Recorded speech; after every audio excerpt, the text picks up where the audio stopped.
കുഞ്ഞു കുട്ടികളുടെ ബ്രെയിൻ എന്ന് പറയുന്നത് വളരെയധികം മൗൾഡ് ചെയ്തെടുക്കാൻ പറ്റുന്ന ഒരു പരുവത്തിലാണ് അവരെ ദൈവം ഭൂമിയിലേക്ക് വിടുന്നത്.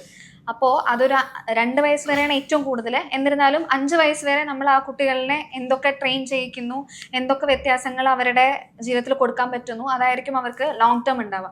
അപ്പോൾ എന്തുകൊണ്ടാണ് നമ്മൾ ഈ ഡെവലപ്മെന്റൽ ഡിലേസ് ഒക്കെ മുന്നേ ഐഡന്റിഫൈ ചെയ്യേണ്ടത് എന്നുള്ളത്, എത്രയും ഏർലി ആയിട്ട് നമ്മളത് ഐഡന്റിഫൈ ചെയ്ത് അവരെ സ്റ്റിമുലേറ്റ് ചെയ്യാൻ തുടങ്ങുന്നു, അത്രയും അവരുടെ ബ്രെയിൻസ് ഓക്കെ ആയി വരാനുള്ള സാധ്യതകളുണ്ട്.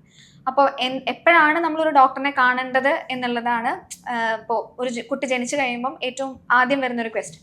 അതായത് ഇപ്പം അന്ന് നമ്മുടെ ഗവൺമെന്റ് തന്നെ കൊടുക്കുന്ന ഒരു ബുക്ക്ലെറ്റ് ഉണ്ടല്ലോ കുട്ടികൾക്ക്, അമ്മമാർക്കും പേരൻസിനെല്ലാം കൊടുക്കുന്ന MCP കാർഡ് ഉണ്ട്. ആ കാർഡിൽ ഡെഫിനറ്റ്ലി എല്ലാ പിക്ചോറിയൽ റിപ്രസെന്റേഷൻ ആയിട്ട് നമ്മുടെ നാട്ടില് അവർക്ക് മനസ്സിലാക്കാൻ വേണ്ടിയിട്ട് തന്നെ എല്ലാം എഴുതിയിട്ടുണ്ട്. റെഡ് ഫ്ലാഗ് സൈൻസ് എന്നുള്ള രീതിയിൽ തന്നെ ഒരു കുട്ടി ഓരോ സമയത്തും എന്തൊക്കെയാ ചെയ്യേണ്ടത് അത് ആരും നോക്കാറില്ല. അപ്പോൾ ആ ഒരു കാര്യങ്ങൾ ഓരോ പ്രായത്തിൽ ഒരു കുട്ടി ചെയ്യേണ്ട കാര്യങ്ങൾ ചെയ്യണില്ല. ഓക്കെ, എന്നിരുന്നാൽ കൂടെ നമ്മളിപ്പം സാധാരണ പറയുന്നത് ഒരു വയസ്സാകുമ്പോൾ മിക്ക കുട്ടികളും ഓടും. എന്നിരുന്നാൽ കൂടെ അതിന് നമ്മൾ ആ റെഡ് ഫ്ലാഗ് സൈൻ വെക്കുന്ന 18 മാസമാണ്. 1.5 വയസ്സ് കഴിഞ്ഞിട്ടും കുട്ടി നടന്നിട്ടില്ലെങ്കിലാണ് നമ്മൾ അതനുസരിച്ചുള്ള കാര്യങ്ങളെല്ലാം ചെയ്യുക. പക്ഷെ എല്ലാ കുട്ടികളെയും നമ്മൾ അപ്രോച്ച് ചെയ്യുന്നത് ഒരേ രീതിയിലായിരിക്കില്ല. ചില കുട്ടികൾക്ക് ജനിക്കുമ്പോൾ തന്നെ അവരുടെ കൈകാലുകളൊക്കെ ലൂസ് ആണെങ്കിലോ, അല്ലെങ്കിൽ അബ്നോർമൽ ആയിട്ട് അവർ ടൈറ്റ് ആക്കുകയോ അല്ലെങ്കിൽ വളയുന്ന രീതിയിൽ പോവുകയോ, അല്ലെങ്കിൽ തലേന്റെ വലുപ്പം നമ്മൾ എപ്പോഴും നോക്കുന്നതാണ്. എൻ്റെ അടുത്തൊരു കുട്ടി വന്നാൽ ഞാൻ എപ്പോഴും നോക്കുന്നതാണ് തലേന്റെ വലുപ്പം. അത് ഓരോ പ്രാവശ്യം ആ കുട്ടി വരുമ്പോൾ നോക്കും. അത് എല്ലാ പീഡിയാട്രീഷ്യൻസും നോക്കാറുണ്ട്. അപ്പോൾ നമ്മളുടെ ആ ഒരു ഹെൽത്ത് കെയറിൽ ഒരു പീഡിയാട്രിക്സ് ഡോക്ടറിന്റെ അടുത്ത് എത്തിക്കഴിഞ്ഞാൽ തന്നെ they are like almost safe ആണ്. അവർ കറക്റ്റ് ഇപ്പൊ ഞാൻ ഇവിടെ വന്നേ തന്നെ ഒരു എത്രയോ പീഡിയാട്രീഷ്യൻസ് ആണ് ഏറ്റവും ഏർലി ആയിട്ട് ആ ഒരു ഫസ്റ്റ് പോയിന്റിൽ ഐഡന്റിഫൈ ചെയ്ത് കുട്ടികളെ കറക്റ്റ് ആയിട്ട് നമ്മുടെ അടുത്തേക്ക് വിടുന്നത്. അപ്പോൾ ആ കുട്ടികളുടെ തലേന്റെ വലുപ്പം കുറഞ്ഞോ കൂടുതലോ അത് രണ്ടും ബുദ്ധിമുട്ടാണ്. പിന്നെ കൈയിന്റെയും കാലിന്റെയും ചലനങ്ങളുടെ നോർമൽ ആയിട്ടാണോ, അതായത് അവരെ ടൈറ്റ് ആക്കുന്നുണ്ടോ ലൂസ് ആക്കുന്നുണ്ടോ, അതെല്ലാം അച്ഛനമ്മമാർക്ക് തന്നെ.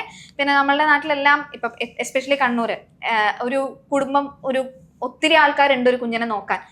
തലമുറകളായിട്ടുള്ള ആൾക്കാരുണ്ട്, കുഞ്ഞുങ്ങളെ കൈമാറി വന്നിട്ടുള്ള ആൾക്കാരുണ്ട്. അവർക്കെല്ലാം കൈകാര്യം ചെയ്യുമ്പോൾ മനസ്സിലായി കുട്ടീൻ്റെ ലൂസ് ആണോ ടൈറ്റ് ആണോ, എന്താ കണ്ണിന്റെ മൂവ്മെന്റ്സിന്റെ വ്യതിയാനങ്ങളുണ്ടോ, താഴോട്ടാണോ എപ്പോഴും നോക്കുന്നത്, അല്ലെങ്കിൽ ഒരു സൈഡിലോട്ട് ഉണ്ടോ, കണ്ണിങ്ങനെ ഇങ്ങനെ നിസ്റ്റാഗ്നസ് എന്ന് പറയുന്നത്, ഇങ്ങനെ അങ്ങോട്ടും ഇങ്ങോട്ടും ചലനം കണ്ടിന്യൂസ് ആയിട്ടുണ്ടോ, അങ്ങനെ ഒത്തിരി കാര്യങ്ങളുണ്ട്. നമ്മൾ തല തൊട്ട് കാല് വരെ നോക്കുമ്പോൾ അബ്നോർമാലിറ്റി നമ്മൾ എക്സാമിൻ ചെയ്യുമ്പോൾ നമ്മൾ നോക്കുന്ന ഒത്തിരി കാര്യങ്ങളുണ്ട്.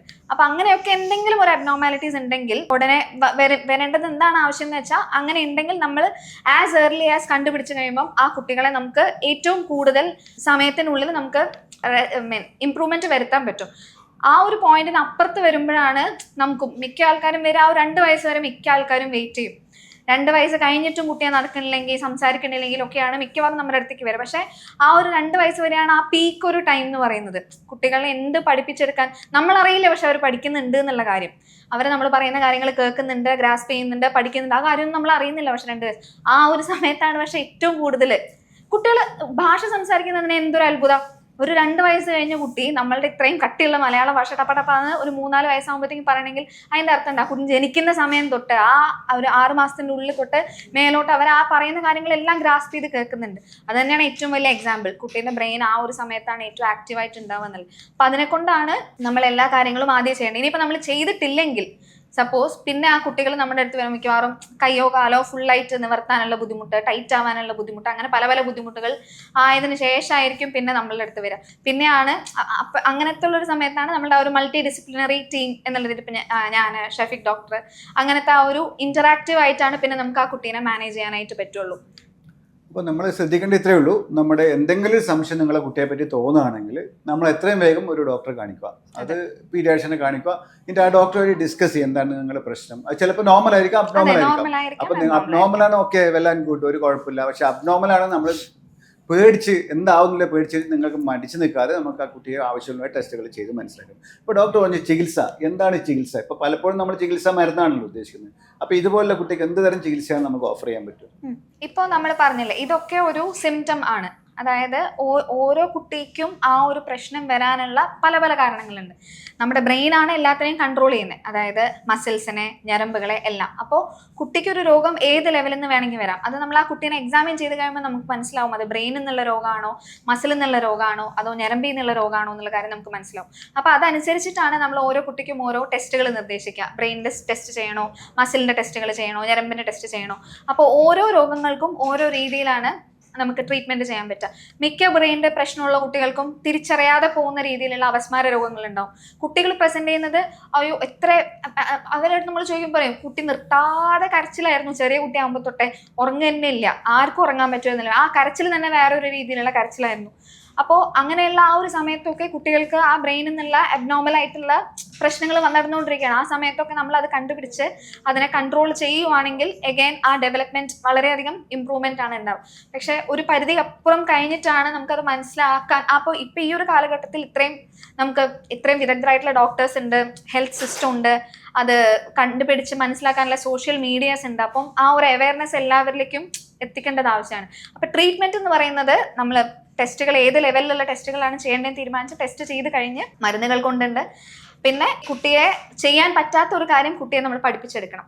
അത് അവൻ്റെ ബ്രെയിനിൽ നിന്നുള്ള ആ ഒരു സ്റ്റിമുലേഷൻ അല്ലെങ്കിൽ അത് നമുക്ക് പഠിപ്പിച്ചു കൊടുക്കണം. അത് പഠിപ്പിച്ചു കൊടുക്കാനായിട്ട് ഇപ്പോൾ ഇഷ്ടംപോലെ തെറാപ്പി സെൻറ്റേഴ്സ്, അത് തെറാപ്പി സെൻറ്റേഴ്സും നമ്മളൊരു തെറാപ്പി സെൻറ്റേഴ്സിനെയും ഒരു ഡോക്ടർ ഗൈഡഡ് തെറാപ്പി വേണം ആൻഡ് പാരന്റൽ ബേസ്ഡ്.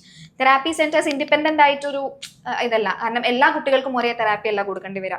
എല്ലാ കുട്ടികൾക്കും ഒരേപോലത്തെ ഫിസിയോതെറാപ്പിയോ ഓക്യുപേഷണൽ തെറാപ്പിയോ സ്പീച്ച് തെറാപ്പിയോ കൊടുത്തിട്ട് യാതൊരു ഔട്ട്കമ്മും ഉണ്ടാവാൻ പോകുന്നില്ല.